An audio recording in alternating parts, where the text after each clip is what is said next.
Have you ever had a feeling that there is a shark underneath you while swimming? What if it was true? What if your feeling was right? What would you do? In this video we'll get you prepared to act the right way if you came across a shark anytime while swimming in the ocean. We'll teach you how to survive shark attacks.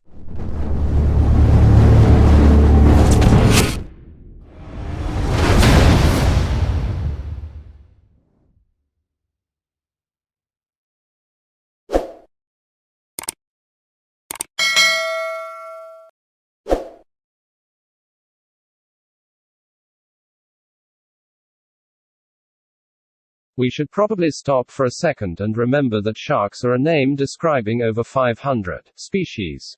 All of them have teeth, but only a few are known to bite, let alone be any danger to humans. I say this so you don't fall into the trap of making generalizations about this broad category of cartilaginous fishes. But the fact still remains. They have a lot of teeth and sometimes they bite people. So, what do we need to know to keep these random acts from happening to us?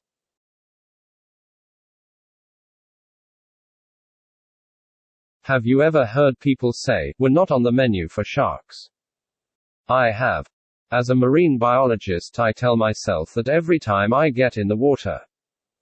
Sometimes I repeat it over and over again as I swim in murky water. I think it helps. I also told that to the open ocean swim team I coached for 2 years. Unfortunately, after I left that club, a shark attack happened on a nearby beach. I wonder what the coach told them after that incident. The point is, while it's generally true that sharks don't have us on the menu, they could. Just like we don't normally eat cockroaches, we could. Probably not a perfect analogy, but you get the point. We're looking at exceptions. Put yourself into the brain of a shark quickly for our hypothetical thought experiment here. You have a shark brain, which is very different from humans. So you're roaming the ocean with a skill set that's highly tuned to keep you alive in the world you evolved in. A world many millions of years before us. Your very species' survival depends on getting enough food to get big enough that you can produce little baby sharks. Each shark species has become really good at eating a particular set of prey.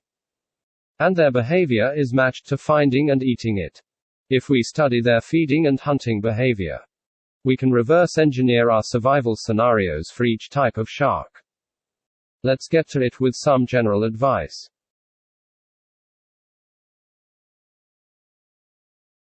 This might seem obvious, but you're going to want to avoid any situation that makes you either look like shark food, smell like shark food, sound like shark food, or are in the water during dinner time. Let's break it down.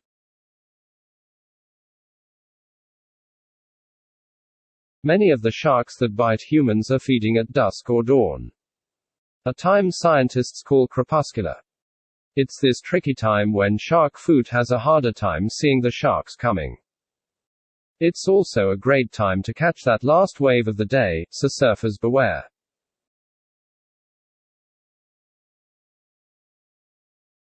Many sharks prey on schools of fish or invertebrates that swim in murky waters near shore. It's easy to mistake a splashing appendage for a school of fish if they can't even see you well.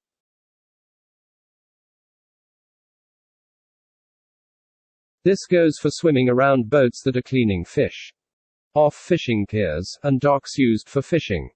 Also, islands full of seals, but that seems more obvious. You basically want to avoid swimming in areas that the sharks have learned to associate with food.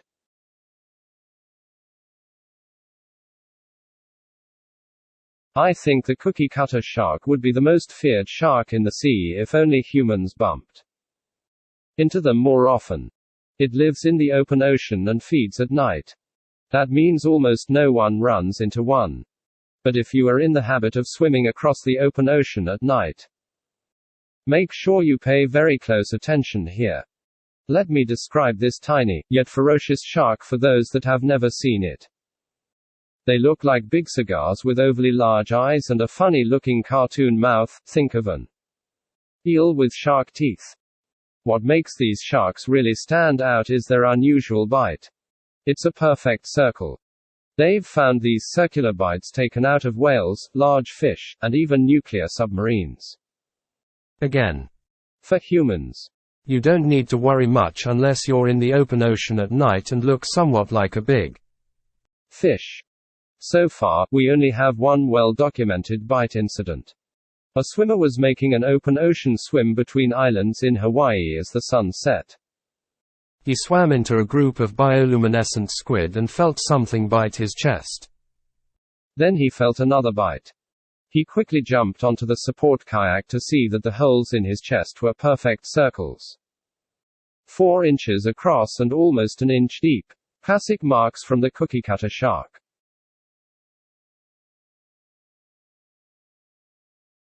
Don't swim near seals, and pay attention to when white sharks might be in the area.